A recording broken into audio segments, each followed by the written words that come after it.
I'm getting ready. Number one, I'm not divisive. The media is divisive. Number two, CBS, ABC, NBC, and Fox News spent $4,000 each buying 20 years of my sermons so that they could hear what Barack Obama had heard for 20 years. Then they took an 8-year-old sermon and a 5-year-old sermon and took 2 clauses out of context to try to scare white voters away from Barack Obama. I ain't dividing, they dividing. You know who's going to get into heaven? Let me tell you who's going to get into heaven, Santorum. Let me tell you who's going to get into heaven, Mitt Romney. Let me tell you who's going to get into heaven, Tea Party. When I was hungry, you fed me. You didn't cut food stamps. When I was thirsty, you gave me something to drink. You didn't shuttle all the money to the rich. When I was in prison, you did something about the mass incarceration where you got black folk going to jail because of the war on blacks, not a war on drugs. Inasmuch as you've done it unto the least of these, my little ones, you've done it unto me. That's Jesus talking. That ain't Jeremiah. There are politicians who are making decisions about you, about your life, about your future, about your family, about your children. And the real tragedy is they live in a different world from your world altogether. There are people in power right now who have opinions about you based on their privilege of skin color. I am in the text. Pilate was European. Jesus was not European. They live in a world shaped by European standards of beauty, shaped by Moynihan studies, shaped by bell curves. They live in a different world from your world altogether. They are ignorant and arrogant, and these are graduates of Harvard and Yale setting policies for you based on the stupidity of David Hume, Immanuel Kant, Voltaire, George Wilhelm Friedrich Hegel, Thomas Jefferson, a pedophile, Theodore Roosevelt, and a racist Supreme Court. The ignorance and arrogance of white supremacy have the shapers and movers of world policy living in a different world from people of color altogether. And the sooner you realize that, the better off you're going to be. The God of the slaveholder and the God of the slave are two different gods. The God of the people riding on the decks of the slave ship and the God of the people riding beneath the deck saying, "Oh Lord, have mercy." Those are two different gods. The God of white supremacy is a different God from the God who came to set the captives free. The God who sanctions apartheid, the God who approves of shock and awe, the God who winks at collateral damage, the God who rubber stamps the racist exploitation of a people and the world's resources, that ain't the God who took on the form of a servant and became obedient unto death. Beware of whom you're talking to, believers. Y'all just might be serving two different gods. The God who says that black folk are inferior is not the God who said, "I made you in my image and you are mine." The God of sexism is not the God of Sojourner Truth or the God of Rosa Parks. The God who loves America and America only is not the God that Jesus told Nebuchadnezzar about, who loved the whole world. For God so loved the world that he gave his only begotten son. The God of racists is not the God of righteousness. The God of the greedy is not the God of grace. The God of Wall Street is not the God of Main Street. Those are two different gods. And I ain't talking about Allah and Yahweh. Those are the same name for the same God. And I'm not talking about black and white. That some of y'all think I'm talking about white folk. There's a whole lot of folk that look like you who worship in some other God. Somebody shout Clarence Thomas.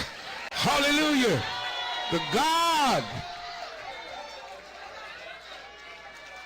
Jesus said while he was talking to Zacchaeus, caused Zacchaeus, a rich man, to give half of everything he owned to the poor. You will not hear this passage of John 19 preached on Wall Street. You won't hear this John 19 scripture exegeted in the comfortable pews of the rich folk, the greedy folk, or the Tea Party praisers. Whatever it was that Jesus said while he was talking to Zacchaeus caused Zacchaeus to pay back all the folk he had cheated to get rich. Listen to this. Pay him back 4 times what he had stolen from this. That is called restorative justice in theology. restoring the stuff that the greedy stole from the needy. It is also called repaying the folk who got ripped off. Repaying is another word for reparations. Amen. Now, you're not going to hear this sermon. Church folk said slavery was ordained of God. White supremacy is God's will. The Ku Klux Klan is a Christian organization. That's why they burn a cross. Maybe what church folk got to say, the Southern Baptists right now, while we worshiping here tonight, the Southern Baptists are saying the women ought to stay in their place. You got all these women preachers around here, Reverend. A woman ought to be barefooted in the winter, pregnant in the summer, subservient to her mate, and silent unless spoken to. That's church folk talking. Maybe what church folk got to say 10 years ago. Jerry Falwell, leading church folk person. Church folk, he said that when the World Trade Center was hit, demolished, it was because of gays, lesbians, and the American Civil Liberties Union. Maybe what church folk got to say, when the levees broke in New Orleans, leading church folk said it was God's punishment on a sin-filled city. When the earthquake hit Haiti, right-wing Christian church folk said it was because the Africans made a pact with the devil back in the 1780s. I wonder what the church folk gonna say now that the earthquake done hit Japan. Church folk.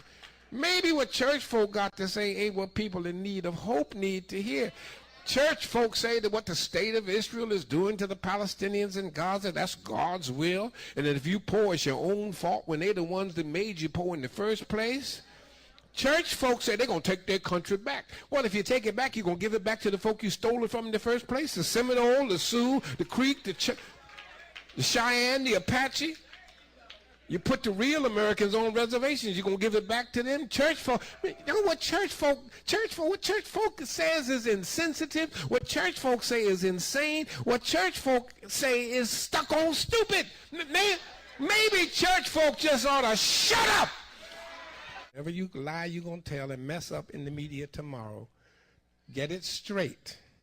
I know I'm wasting my breath saying that, but anyway, I don't preach because of you. I don't preach because of the media. I preach because God called me to preach. I've been preaching the same way since I was licensed to preach in 1959, ordained in 1967. Barack was in elementary school when I was ordained. All right? Whoa. Holy Jesus, Mary and Joseph. Bloody hell. Now, I'm almost going to guarantee each and every one of you listeners that I'm going to take up the next 20 minutes. I should go to break, but I don't want to.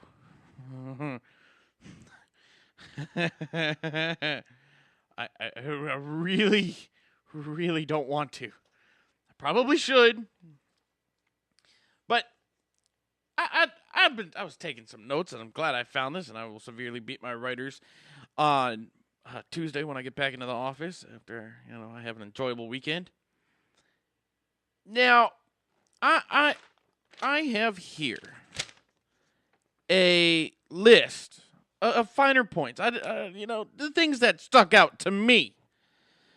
And excuse me if I start sounding as asinine as the Reverend, and I use that term very, very loosely, Wright used. Because I'm sorry, you got licensed in I'm going to start from the back and work my way front. You got licensed in 1959 and then ordained in the 60s. Wait, whoa. Wait a minute. You're making my head hurt, jackass. That's not how it works. If you truly were called, you don't need a license. You don't, if you want to be ordained in a certain faith, fine. By all means, do it. Have fun. Now, and like I said, I'm starting my way from the back of this little 7.5 minute clip that I've wasted my life. Got my blood pressure so up, I started avoiding.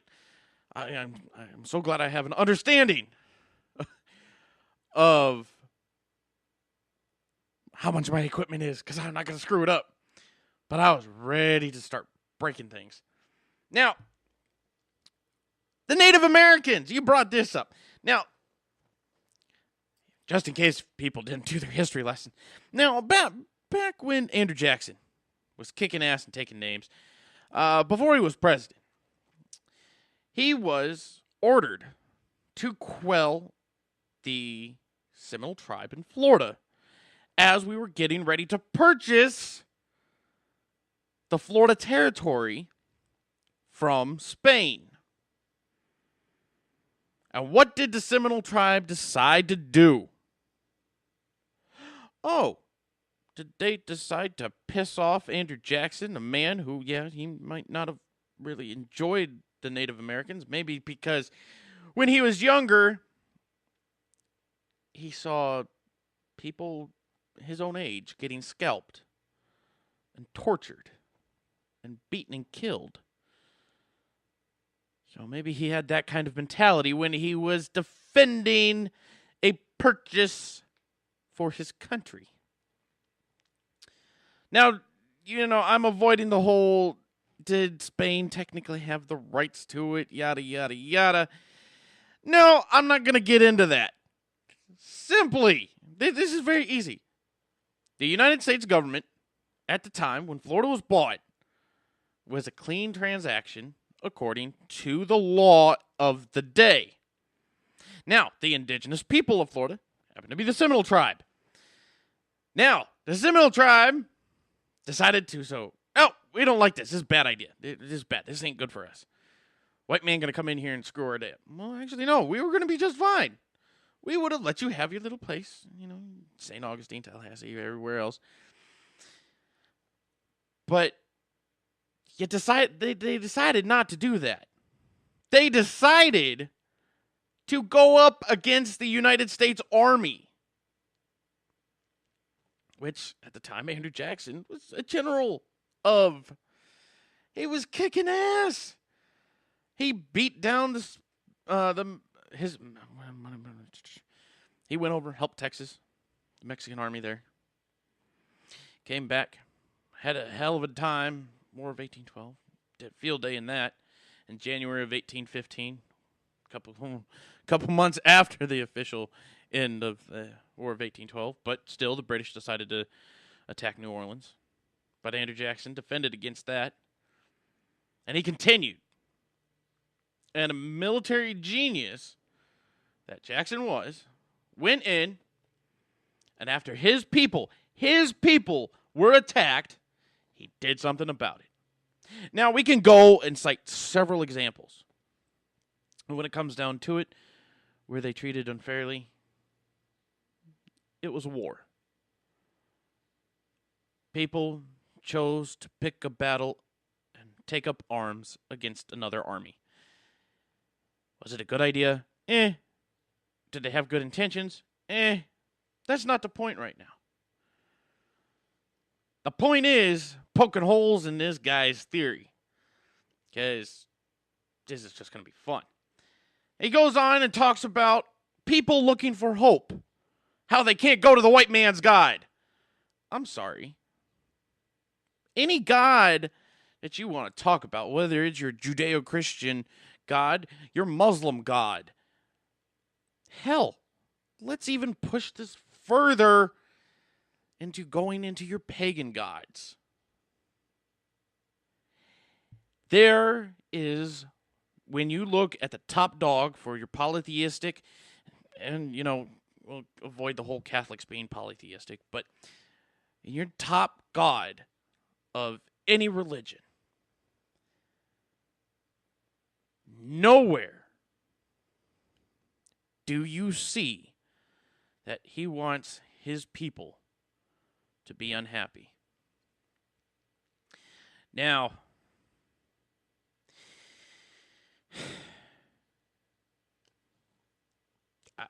people looking for hope, I've said this several times in the past couple weeks.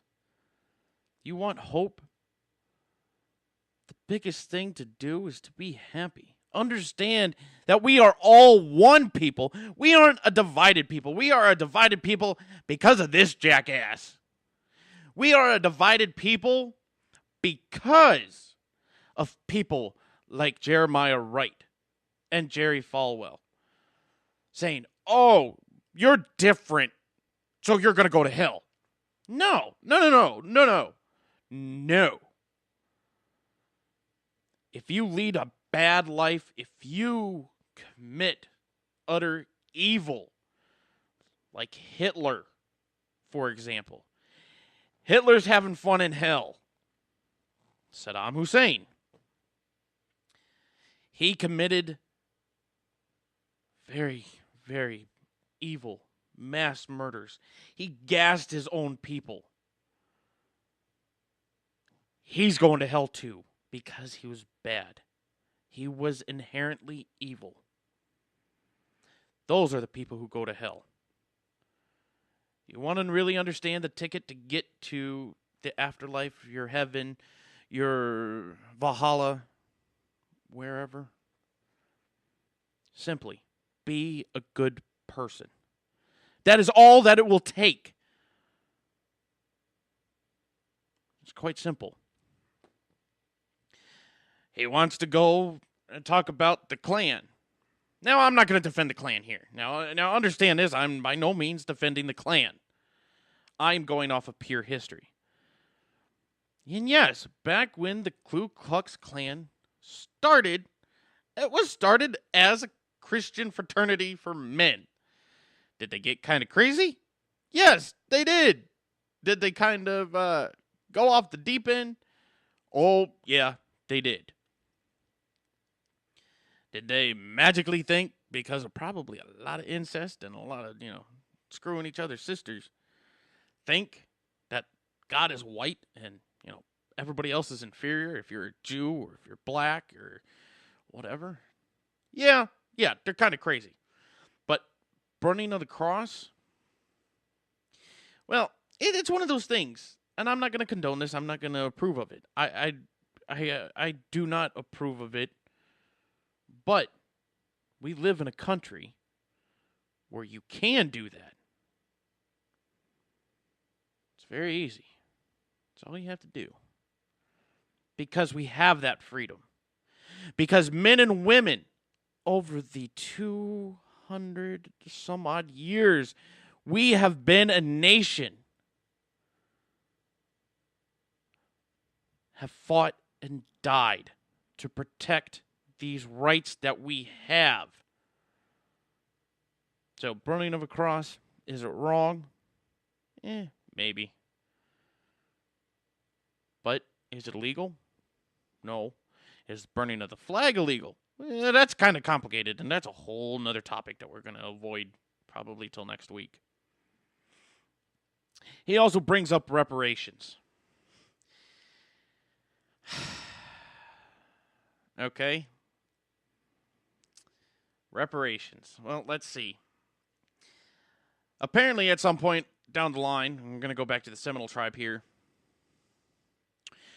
We being the state of Florida, have felt, and actually the entire country, because you have the Department of Indian Affairs, have found it appropriate that we need to provide them with reparations for the atrocities that we have committed against these tribes.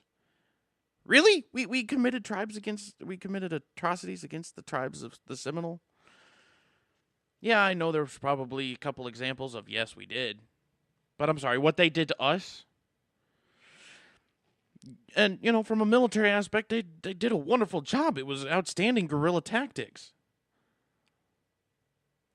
But their reparations have been paid hand over fist many, many, many times. And I applaud the Florida State Legislature for now allowing people of other races to own casinos. Why? Well, it's quite simple. Because the Seminole tribe has received their reparations. They have, in anybody's eyes, have received the simplistic. You want to talk about paying somebody back for something you did that was really, really bad? Okay, we're going to call this even now. And that's how the Florida State Legislature looked at it. I'm happy. I'm okay with that. Now, reparations for slavery. Oh, really? Slaves? Okay. So, it's okay for black people. It's okay for the congregation that was at the Metropolitan Baptist Church in Charleston, West Virginia, where Jeremiah Wright was preaching. It's okay for them to think that they deserve everything. No, they don't. They're not special. I'm not special. The people up and down my street are not special. We are all one people. And this is tying into the whole blacks being inferior thing. No, they're not. This is something that I hear all the time. And it's hilarious because of the ignorance. Especially when it comes from someone like Jeremiah Wright. You want to tell people that, you want to say that black people are inferior. You want to keep on bringing that up. Then why is it that, and we'll tie that into the whole war on black, not drugs thing too. You want to say that there was a war on black and black people are inferior and all that stuff? Well, no, they're not. Do they commit crimes because they think they are deserving of somebody who's got a nice car? Because they busted their ass for a vehicle, a nice vehicle, but maybe live in a duplex in, in the middle class, maybe the lower middle class part of town. But they busted their ass to get that vehicle legally. They didn't do anything wrong. But somebody comes up and commits a crime. And whether or not they're guilty, because we do supposedly live in a country that you are presumed innocent until proven guilty. But they're okay. You want to claim that this all has been a war on black people.